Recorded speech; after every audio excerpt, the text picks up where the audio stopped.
Good to see you, everyone. My name is Robbie Howell. Recently, I made a video on this channel, a full build for the Sumerians in Age of Mythology that ended up being the most popular video I have ever put out. However, as I hinted in that video, I also had a follow-up in the works. A God Pack DLC akin to what we have for Freyr in Age of Mythology Retold that would add another major god and many more minor gods to the faction, and that is what we will be doing today. It just wouldn't be my channel if I didn't go all out and cram as much as I could into any given faction, and as such today, I present to you a Sumerians DLC for Ninurta, adding he and many other gods to my build from several months ago. Thanks once again to Alta for the beautiful original music that you will periodically hear playing. For those who aren't familiar with this channel, here's a brief summary of my approach to theory crafting, Age of Mythology in this case. I try to be as true to the source material as possible with as little pop culture as possible. I go for believable additions, though since I know nothing about modding, this is mostly just based on vibes. And of course, I am a hobbyist, not a classicist. So leave a comment if you notice any mistakes, and make sure you check out the original build. It's linked in the description, the slide notes, and the upper right-hand corner of this screen. Additionally, if you want to see any of my image credits, you can check the speaker notes of this presentation as well on the relevant slides. You want to support me, you know what to do. Let's jump into the actual build. First of all, rebalancing. Now, some broad changes first of all. When I put out that original build, it was gigantic, and I knew it was not perfectly balanced. You guys still gave me a lot of really, really good feedback. You liked the build overall, just judging by the comments, but the main critique was that it was way too complicated. Surprise, that's not going to change. And a broader concern that was brought up a couple times was that the eco feels a bit strong, with the unusual food-wood dynamic not really being punishing enough. We don't really have precise numbers for any of this, so it's still completely shooting blind, but I still had an idea to address this and make wood feel more precious and rare and valuable as it would have been to the Sumerians, which is now wood lasts 10% shorter for the Sumerians, so you are going to clear-cut your forests substantially faster. This should help make wood feel way more precious for the Sumerians and will mean that they clear-cut their base way faster than other civilizations. I also considered having Gurush drop off 10% less wood instead of or as well as this, but that felt not only a little too penalizing, but would also kind of over-bias the Sumerian player towards maxing out their woodcutters, which did not really feel like what I wanted to do. Like, I wanted to try to replicate their historical economy, which would have had wood harvesting be somewhat rare in comparison to food harvesting, and I think this will do that a little bit better. I mentioned it as an option on the original build, representing the lack of good timber, and I think that this is a flavorful penalty that should hopefully address the concerns, because the eco did feel pretty strong on the old build, and the numbers could easily be changed around. The other concerns you guys gave were more specific. You gave tons of suggestions, focusing on god powers and techs and units and all this stuff, but I'm going to be taking a couple of my favorites and applying them here, especially the ones that were just objectively correct. So let's dive into them, shall we? Beginning with a change to the Egal building. This is their fortress type building. It can only be built on town centers. The limitations that I gave for it of only being able to be built atop town centers felt really punishing to you guys, and I agree in retrospect that the fortress is too important of a building to only limit to TCs. As such, the Egal is now buildable over existing village centers as well as town centers. These would be called lesser Egal, and they have worse stats, more in line with like a normal fortress because Egal are meant to be well above a fortress, and don't have boosted work rates or resource yields, and they also don't benefit from fortified town centers. So they're pretty much a standard fortress that you have to build over a village center, which will mean that they are a little bit harder to get up than other civilizations' fortresses, but I think that's reasonably fair. They'd also have different graphics, so you can tell immediately if something is a lesser Egal or a normal Egal. Second specific change was to the charioteer unit, the Gish-Gigir, able to transport other units that can attack out of it. Other than that, it was a mediocre slow cavalry unit, but it didn't matter what it was besides that, because that was really, really powerful. I described it as being kind of mediocre, but transporting units that can still attack set off huge alarm bells, and for good reason. So here's the proposed changes. It can now only hold 1 rather than 2 foot units, and the unit can still attack while transported, but if the Gish-Gigir is destroyed, the unit loses a flat 33% HP, which not only makes logical sense, but also means that the unit isn't perfectly protected by it. The Gishgigir's own stats could slightly improve to compensate. I don't want these guys to just be like a transport thing. They should be able to fight pretty okay by themselves, even if they're very slow for cavalry. And so hopefully this evens the unit out and doesn't make the transport thing so warping. Last thing that I'm going to be specifically targeting is Inanna's God Power Seduce. This allowed you to temporarily take control of an enemy, but in retrospect, being able to fully control a stolen unit is way too strong for a major god power that you have from the beginning of the game. And as such, now when you seduce a unit, you can no longer control it. It'll instead fight for you and won't attack your guys, but you can't retask it. It goes around by itself as though it were an ally. Briefly, of course. The cooldown for Seduce is now low to compensate, and so now you can use the god power way more, but you can't control its targets, and they just become your ally temporarily, which I think should make it a lot more fair and fun. Now, with all of the balanced stuff out of the way, hope you guys enjoyed the way I took those. Let's move on to the good stuff, the new gods, beginning with the big man himself, Ninurta. Now, I'm not going to be going into a ton of depth about Sumerian religion stuff that I talked about in the original build. If you want more context, go check that out for sure.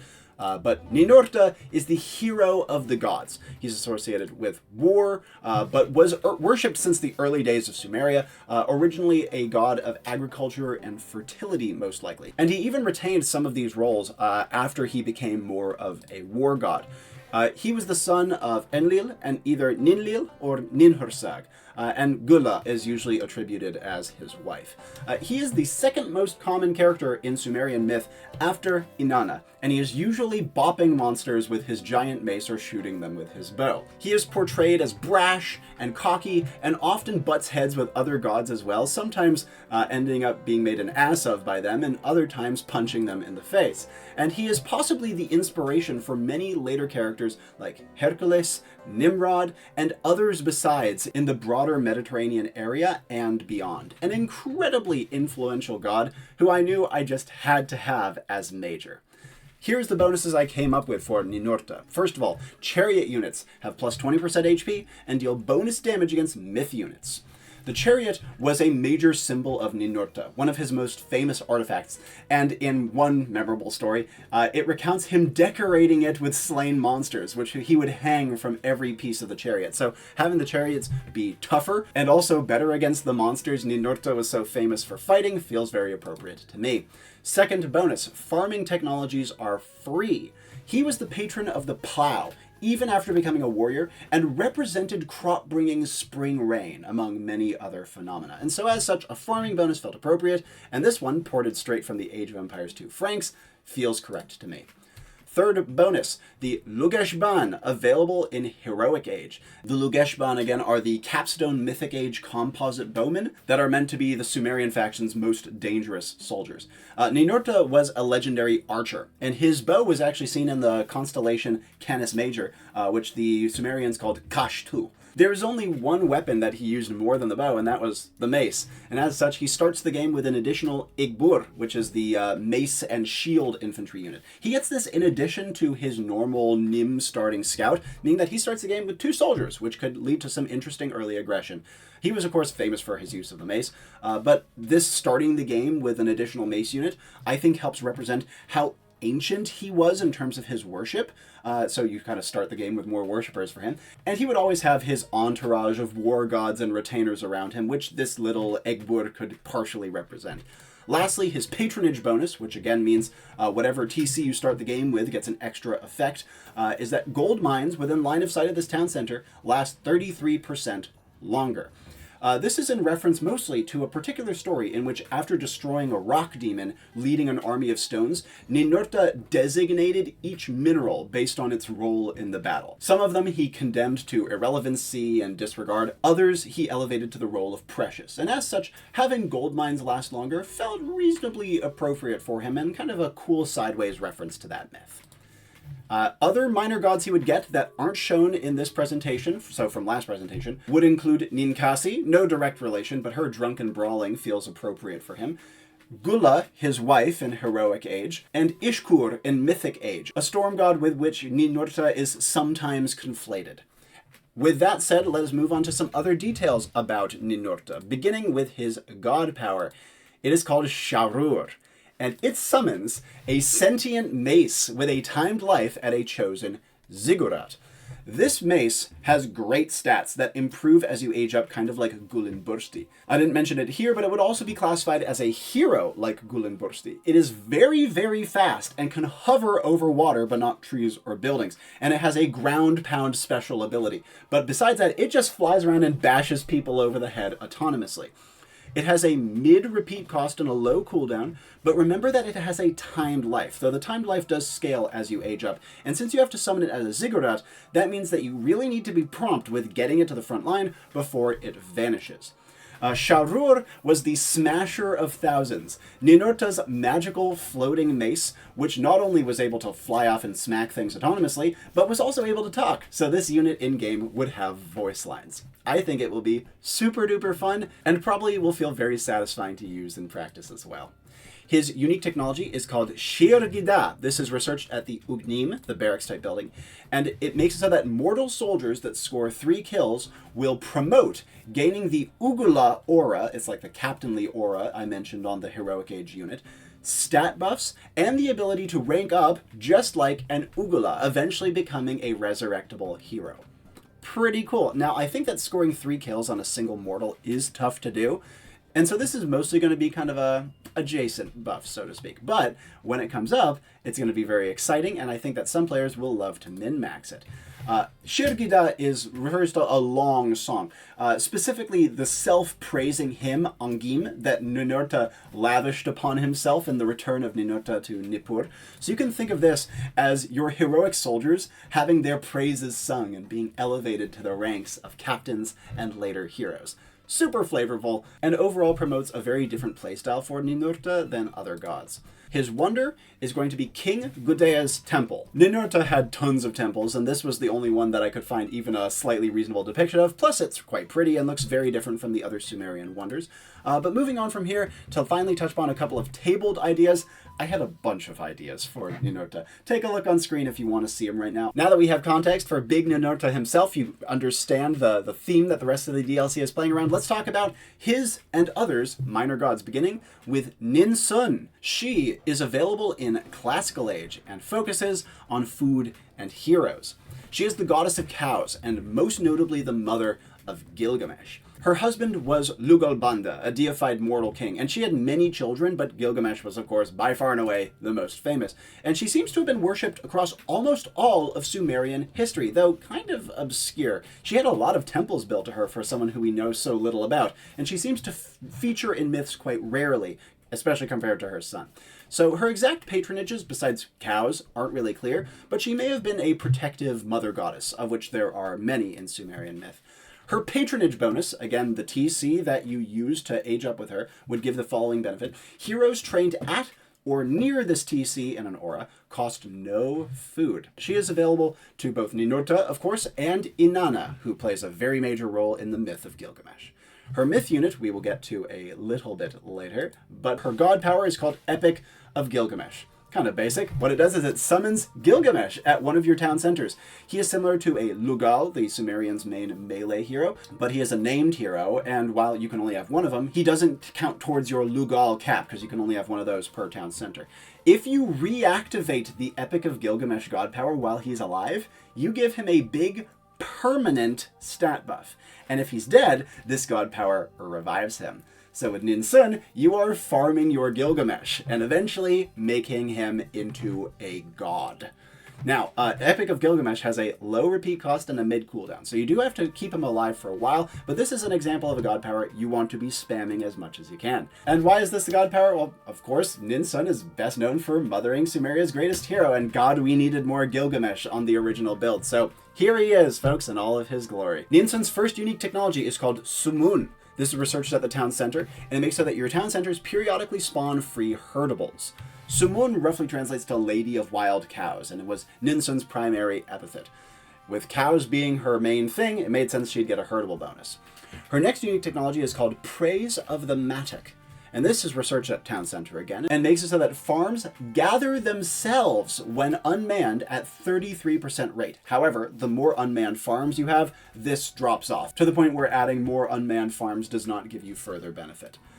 This is a very interesting Sumerian poem, which kind of tongue-in-cheekly extols the virtues of the humble Matic, and Ninsun is mentioned adjacently in it. With her having a pastoral feel, it felt like an appropriate bonus to give her, and has the potential to be reasonably powerful. In fact, maybe even way too powerful. I could see needing to make the gather bonus way, way lower and having the drop-off be way, way faster. Next unique technology, Ekikal. This is researched at the Ziggurat, and it makes so that your ziggurats may each train one lugal, meaning that you functionally double the number of that hero that you are allowed to train in a game. Ekikal was one of Ninsun's temples, built for her by a king who claimed lineage to her, which was semi-common. Probably not because she was like Inanna in that she bestowed leaderly authority, but probably because they just wanted a direct connection to Gilgamesh. So that's Ninsun, the first of the new classical age gods. Yes, I am adding 2 new classical age gods, unlike that cheap-ass Freyr DLC that only added 1, the next being Asar. He is available in the Classical Age and focuses on healing and heroes. He is the god of incantations and exorcism, also known as Asarlui. So if you've seen that name floating around, that's who it's referring to. He is the son of Enki by an unknown mother, with whom he often collaborates and advises. The two were thick as thieves and often worked together, especially in the realms of healing. He is linked with medicine, cleansing rituals, and he's sometimes even linked with Ninurta as a weather-based war and fertility god, because it's Sumeria, and every god seems to do everything sometimes. His patronage bonus makes it so that this town center can train a single Ensi, the priest-type hero unit, effectively doubling the number of those that you get. He is available to Ninurta, with whom he is conflated, and of course his father, Enki. Now, Asar's myth unit we'll get to a little bit later, but his god power is called Shernam Shub. This makes so that all enemies map-wide lose all special abilities, all of them, as well as any benefits they have from god technologies. And also, enemy myth units are substantially nerfed. Lastly, this blocks enemy god powers. You can think of Shernam Shub like an anti-eclipse, weakening your enemy myth units and turning off all of their magical supplements. The duration is similar to Eclipse and has a mid-repeat cost and a mid-cooldown, but Robbie, it does so much more than Eclipse. Yes, but it's reactive. It depends on what your opponent is doing, whereas Eclipse you can use proactively, and therefore I think even though this seems like it does more, I would say that they both have about similar utility. Shernam Shub refers to an incantation song and references Azar's mighty exorcisms. His first unique technology is called Ishib. This is researched at the Ziggurat, and it makes so that your Ensi deal 100% more divine damage and can heal, but not empower, any target. Ishib were professional exorcism priests, who may have been itinerant, or at least not bound to a specific temple, and were absolutely the domain of Asar. Unique technology number 2, Ak Adgida. This is researched at the Ziggurat. It means so that completing a technology heals all friendly units near that building by a flat 20% HP. Ak Adgida translates to Treatment Council, and it refers to how Azar and Enki would often put their heads together to diagnose and heal others. I thought it felt appropriate. 20 HP might be too low though. I could see buffing it up to 33. Next unique technology, Bit Rimki. This is researched at the Ziggurat, and it makes so that Ziggurats block enemy god powers and weaken nearby enemy myth units, kind of like a mini Shernam Shub.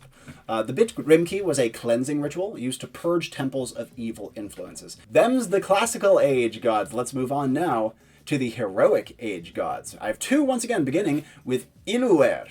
He is available in the heroic age and benefits infantry and myth units. Iluer was the god of the north wind, and possibly just another weather god more broadly. His parentage is unknown, and he is sometimes conflated with both Enlil and Ishkur, as well as Ninurta, but he is almost certainly a discrete entity, even if a little on the obscure side. Most famously, he is attributed as the master of the monster Humbaba that Gilgamesh and Enkidu fought, though some sources attribute that role to Enlil. He is most often discussed by later sources, but very likely was worshipped pre-Akkad in Sumeria proper, hence why I think he is appropriate to include. His patronage bonus makes so that wood is gathered 33% faster near this town center. Not canceling out your wood problems, of course, but still giving you some ability to get the resource better. He is available to both Ninurta and Enlil, with whom he is conflated. Iluair's myth unit is pretty unsurprising, but we'll get to that later. And his god power is called ea-nasir. This converts a cluster of trees into enchanted cedars, which are passable by your units, infinitely gatherable, and periodically spawn wild myth units that only attack your enemies, up to a low cap. ea-nasir has a mid repeat cost and a mid cooldown. I might make that a long cooldown in retrospect. And it of course references the enchanted sacred cedar grove plundered by Gilgamesh. This was Iluair's domain, a land of such endless good timber that the Sumerians could only dream of it. And as Iluair's property, according to some versions of the myth, it makes perfect sense as his god power, and should be nice and different from a Gaia forest, because you have to convert existing trees. Next, his first unique technology is Shuker Galum. This is researched at the Tibira, the armory type building, and it makes so that your Geshuker spearmen gain more range, more attack, and a little bit of divine damage.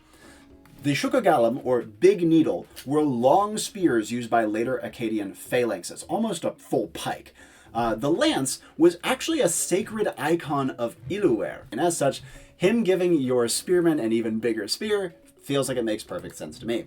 Next unique technology, Stunning Aura. This is researched at the Ziggurat. It makes so that your myth units gain a stunning blow, giving a debuff similar to Shockwave, with a long recharge time, in addition to whatever other powers they have. Humbaba's legendary auras gave him great protection, but were also thrown by him, so to speak, at Gilgamesh and Enkidu early in their fight. Last unique technology, Tumir.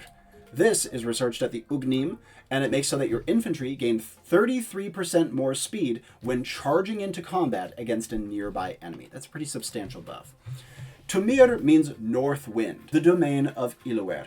And as with other weather gods, he was heavily associated with war, with the north wind at the back of soldiers as they went marching off to battle. Bit of a stretch, but I'm happy with this one on a mechanical front, so I was happy to give it a pass. That's Iluair, the first of the Heroic Age gods. Now let's move on to the second, Ninazu, the great snake god. He is, of course, available in Heroic Age and focuses on poison and infantry. He is the god of snakes and the underworld. Sometimes a son of Ereshkigal and her obscure husband Gugulana, and other times a son of Enlil and Ninlil. He is both a warrior and occasionally a healer. He is conflated with other underworld gods like Nergal and Tishpak, but he was likely the first worshipped in Sumeria. And his successors, Nergal, Tishpak, and others, adopted many of his traits, such as his focus on snakes. His patronage bonus would make it so that this town center periodically spawns snakes with a poison attack. He is available to both Ninurta, another war god, and Enki, given his association with water and healing. His myth unit is a snake. What a surprise. We'll get to that a little bit later. And his god power is called Sashush. This immobilizes a mid-sized group of enemies and reduces their attack speed and armor. It also poisons them and intensifies other poisons currently on them. I imagine Sashush looking like a great net made of snakes cast from the sky. The duration would be a bit less than Frost and would have a mid-repeat cost and a mid-cooldown. The Stele of Vultures, which is a famous Sumerian artifact, describes a god casting a battle net over an enemy army and then destroying them with his mace. Probably a poetic description of infantry tactics and encirclement. However, when I heard mace, I thought of Ninazu. I'm not happy with the icon I made for this. I really wanted the net to be made of snakes, but I couldn't find the assets for it. So that's the intention behind this one. Taba Tukulan is the first unique technology. It is researched at the Ugnim, and it makes so that your Egbur, mace infantry, gain substantial bonus attack speed and poison their targets. This references the twin maces of Ninazu, his primary weapons. That's why when I read the Stele of Vultures, I thought of Ninazu immediately. So this would make your Ugnim not only much faster to attack, because there's two maces, don't you know, but also it ties them in with Ninazu's poisoning theme. Next unique technology, Inuha. This is researched at the town center. Your units cost minus 10% food and cannot be poisoned. The Inuha refers to a grain gifted by Ninazu and his brother Ninmada, the snake charmer, to man. Definitely a different side of the god. A gift giver, though a god of snakes and the underworld. Last unique technology, Mushgir. This is researched at the Tibira, and it makes so that your infantry will summon a snake with a poison attack after enough cumulative damage is dealt. Mushgir means dagger serpent, a literary flourish that comes up in several Sumerian texts, and it may have been either a term of phrase or an actual mythical creature. With Ninazu out of the way, kind of an unusual god, all the poison stuff, we move on to the Mythic Age gods, beginning with Ninlil. She is available, of course, in the Mythic Age, and focuses on favor and defenses. She is the queen of the gods, the wife of Enlil, one of the biggest omissions from my original build. She is largely the distaff counterpart to her husband, with a lot of the same domains and patronages, but embodying female authority and idealized femininity. Her title is Lady of the Breeze, matching and contrasting to Enlil's Lord Wind. She is the mother to many gods and goddesses, most notably Ninurta, and she has few discrete dominions besides that of motherhood, queenship, and the feminine side of Enlil's domains. Her patronage bonus makes this town center invulnerable, while other military buildings are nearby, because Ninlil is the untouchable queen.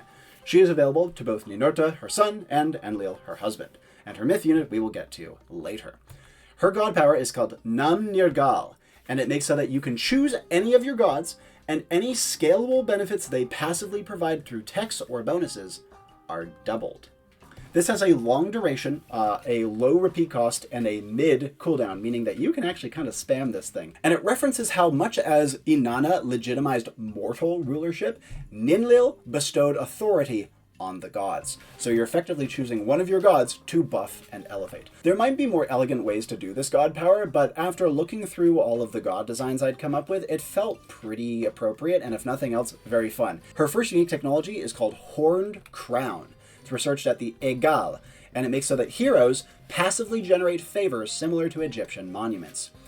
The Horned Crown was foremost of all symbols in representing divine rulership. You will have seen it on many of the other god portraits I've produced, especially that of Enlil himself. Ideally, I would have had Ninlil's goddess portrait actually having her wearing one of these, but I liked everything besides the hat out of the one that I chose. Next unique technology is called Tam Khartoum. It's researched at the Ziggurat, makes so that god powers cause minus 50% favor to reuse, and stack 50% less harshly, meaning the favor costs increase slower. It also refunds previous relevant expenditures if you have already reused god powers. Tam Khartoum means divine merchantess, a counterpart to Enlil. It's not really clear what this actually means and what it means to be a divine merchant, but this is a known title of her husband, and having it refund favor seems roughly appropriate, so since Ninlil is kind of hard to pin down in terms of her discrete domains, I hope you'll afford me a little bit of wiggle room with this. Last unique technology, Edim Galana. This is researched at the Ziggurat and makes so that your buildings very slowly regain HP, which scales up the more favor you have stockpiled up to a high cap and make you very hard to crack. Edim Galana was one of Ninlil's many temples, she had a ton of these things, and was described as the tether between heaven and earth. So between the kind of preservation element that title gives, the number of temples that she had, and her association with authority and untouchability, this felt very appropriate to me. A really interesting god who is only focused on stacking favor and getting benefits from it. I think she's fun. Last new god, Gibil, patronizing siege. He is the god of fire, whose chief symbol is the torch. He is the son of either Enlil or Anu, the primordial heir, and is husband to an obscure goddess named Ninurta. He represents fire in all its positive and negative senses, from metalworking to natural disasters to everything in between. And he also has purifying ritualistic connotations, since fire was often used in such rituals. His patronage bonus makes this town center burn nearby enemies, causing low damage over time that intensifies as they come closer. He sets things on fire, that's Gibil for you. He's available to both Ninurta, of course, and to Inanna, who invoked his name once as a threat to another god. She threatened to effectively unleash Gibil on them, which should indicate how scary and powerful he was. His myth unit we will get to later, and his god power is called Izi Barbara.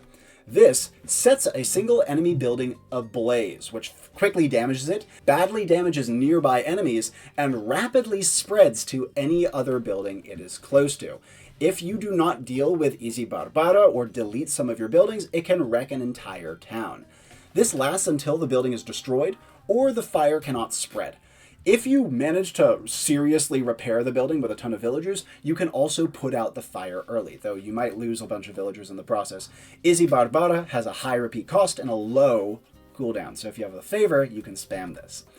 Easy Barbara means blaze, and it represents Gibil's unstoppable conflagrations. He is described as a torture of cities, a burner of fields.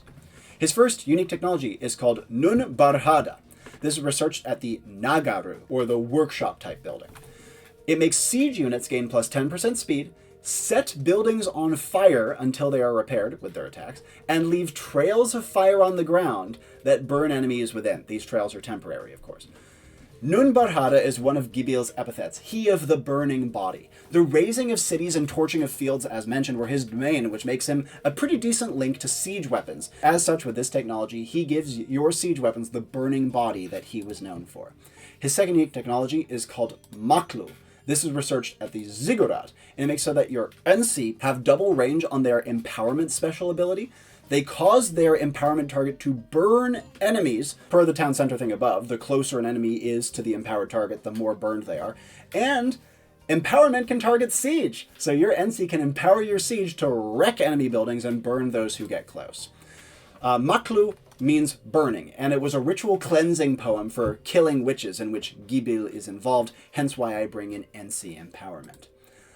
Last, Kalga Udun, his final unique technology researched at the Tibira. Siege units benefit from weapons and armor technologies, making them very tanky and substantially increasing their damage. Those technologies give plus 20% benefit to all units. Kalga Udun refers to hard oven. Gibil was associated with forging and called the hardener of weapons, so giving him a weapon upgrade buff does make sense. I should note I ran the numbers, and this will give you less benefit than the dwarven armory upgrades that you get through Thor, though this affecting siege does still give it a different niche to that mechanic. So that's Gibil, the master of siege and fire. Kind of like Ninazo, all of his stuff has to do with a burning rather than poison mechanic. But now we move on to part 3, the new myth units. We're going to be going through these kind of quickly because this video is already getting long, beginning with the classical age myth unit, the Urbegu. This is a wild man with 2 heavy clubs. He is a respectable brawler. He's cheap, especially low favor cost, but has inverted bonus damage. He deals less damage to human units, mid damage to heroes, and big bonus damage versus other myth units. Once per game, when fighting near Gilgamesh for 2 minutes, if you have him summoned with Ninsun, and Urbegu will transform into Enkidu, a hero who is boosted and resurrected with the Epic of Gilgamesh God Power. I got them both in the game. We have both Gilgamesh and Enkidu. Now, Urbegu are, as mentioned, wild men, and mostly this term refers to Enkidu himself, but there are a couple of very adjacent mentions of Urbegu besides. I'm primarily including this, though, just to make sure we can rep Enkidu. We gotta get our boy in, we have Gilgamesh, we gotta have Enkidu as well. And as Gilgamesh's mother, Ninsun is a fine candidate for this unit. Next, classical age myth unit, the dimme-kur. This is a flying illness demon specializing in debuffs. It's fast, but it's very fragile, and it must land in order to attack in melee. It has no ranged attack. Its special lets it envelop the target. You lose all line of sight of the dimme-kur while it is doing this, but the target sustains nasty debuffs to attack, armor, and speed. This has a long duration, after which the dimme-kur is forcibly ejected, and the ability is put on a long cooldown. And only one dimme-kur may hit a given target at a time. The dimme-kur are one of many lesser demons believed to be the source of all manner of diseases, and they are even described as being worn like garments by their victims, hence my idea for them to envelop their targets. A perfect fit for Asar. As the divine exorcist, he would have had to deal with these all the time. Next, heroic age myth units. Dumunita Humbaba. This is the heir of Humbaba, who of course is the famous ogre of the cedar forest. The Dumunita Humbaba would be very slow, but have great line of sight and high damage, including splash damage. It has an overshield that rapidly regenerates in and out of combat as a second HP bar, which means that if you take too long to kill it, it is functionally multiplying its health pool. Humbaba was, of course, the famous enemy of Gilgamesh and Enkidu. You've probably heard of him. But like the Jormungand Elver, I didn't want the myth unit to just be Humbaba himself. He's too, like, big and grand and important for them to be multiple of him, you know? But I still had to reference him, hence why I'm calling this the heir of Humbaba. The overshield represents Humbaba's 7 protective auras, which Gilgamesh and Enkidu had to trick him into casting off at them as weapons. I was thinking about a mechanic like that, but it felt too complicated. And an overshield not only is cool and new, but also definitely feels like something Age of Mythology might do someday. Iluware is, as mentioned, often described as Humbaba's master, so this unit fits perfectly on him, I'd say better than any other god. Next, the Mushmahu. This is a 7-headed serpent defeated by Ninurta. It is kind of slow and spits venom at distant enemies and bites those in melee. It doesn't have great damage or rate of fire, but it can target up to 7 separate enemies at once, with each head targeting a single enemy. All of its attacks have a mild poison, and it also poisons attackers in melee when it is harmed, with its blood spilling onto them. You might guess what god this is for already. Now, there are several mythical snakes that are described as exalted, which is what Mushmahu means, exalted serpent, by the Sumerians, including one of the 7 monster heroes that Ninurta slew. So I'm kind of conflating several different potential serpents together. Another, possibly the same Mushmahu, is a child of Tiamat, whose blood she turns to venom. Ninazu, the Lord of Snakes, is the obvious minor god choice here. Lastly, Mythic Age gods, the Lamashtu.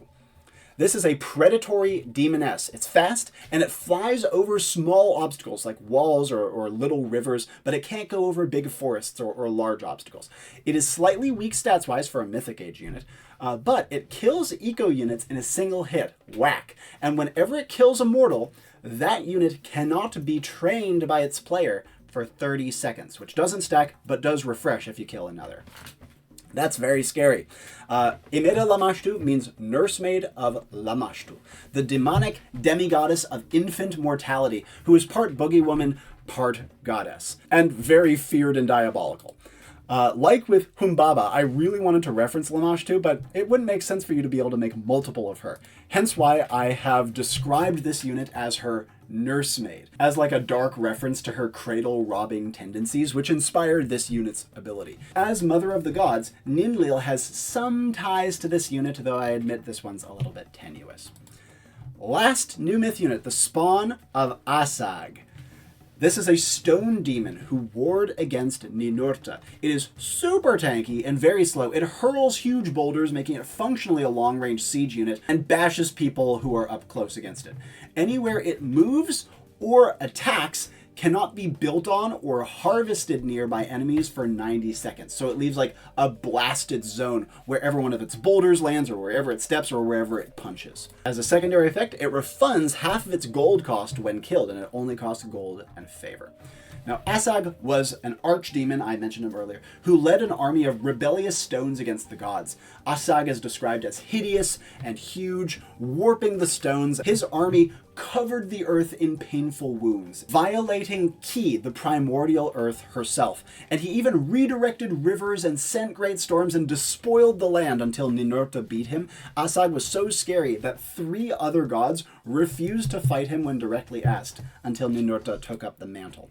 Unlike the other son of myth units, which is the term I'm going to start calling them, the spawn of Asag are actually directly attested in the myths. Asag himself was of course very scary, but he also led this whole entourage of stones that were partially his spawn. So this one actually makes complete sense. And while it's not a perfect fit for Gibil, it does match his destructive despoiling side. So I think it works nicely. Now, let's lastly touch upon some new relics. You can read these on screen at your leisure. I think they're pretty cool. The ones that I like most are An equals Anum, which is a great list of gods, the Rosetta Stone of Sumerian religion, which makes it so that all of your culture's minor gods are available per age up. So you don't have to just choose from 2 or 3, you get all of them. Also, the complaint to ea-nasir, the single most requested thing from the last build, as I needed an ea-nasir reference. I know he was memed into oblivion, and this felt like the best way to do it, with the famous tablet that recorded the complaint made against him, and it makes so that enemies mine gold 10% slower. feels pretty appropriate. Maybe you could do it as something that like nerfs their blacksmith text too. You have some other pretty basic ones like the Rosette of Inanna, which makes heroes slightly stronger as they fight, the Ziptu of Gibil, which makes hero attacks temporarily set targets on fire, the Tusks of Humbaba, which gives heavy myth units a weak overshield. Of note, the tusks referred to in the Epic of Gilgamesh may be a reference to early ivory trade and elephant hunts, which could be what Humbaba is modeled after. But lastly, the one I want to touch upon is the dingir, which is a divine determinative, a symbol that you see in Sumerian cuneiform that's used in text to identify a god. And this would make it so that a random god tech from any culture is unlocked for each age. I love random texts and getting stuff from other factions, so this seemed really fun to me. And with that, we move on to the last section of the build. Some more loose threads. I've had more new ideas since revisiting this build, including wanting to touch upon some notable misses, specifically the Imdugud bird, later known as Anzu. This is a heavenly bird of prey, embodiment of the south wind and thunderclouds, Ninurta's greatest foe. I had a bunch of ideas for how to implement this guy, like maybe a myth unit, like a son of myth unit called like an Imdugud Ayas or something. Maybe a god agnostic thing like the Greek Pegasus that you always get in Mythic Age. Maybe a mighty god power that summoned it like Nidalgur. Maybe a neutral monster on the map and whoever kills him gets a bonus relic and unlocks the Imdugud Eas as a myth unit. Maybe a flying titan, though the Bull of Heaven fits better. There are so many options, but for whatever reason, none of them panned out. This is the single biggest miss on this faction from a mythological perspective, but at the very least, he'll still fit on the Babylonians build I have planned as the Anzu bird. This plus the Mesopotamian Primordials build are still planned for future, though there is plenty I want to do first.